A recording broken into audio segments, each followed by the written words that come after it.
Гафу итегіз. Мен не хотел, но мына өзінен келіп шыға бет. Мына в Казани официал деген инстаграмда мына мындай хуетта бар. Мына рахат дүния эми. Урыслар татарларга квартира сдавать етмей екен.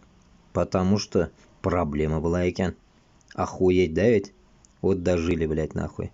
Зато сіз рахатланып нахуй. Урыс үшін, блядь, үлірге барасыз, балаларыңызды жіберасыз, малайларыңызды жіберасыз, блядь.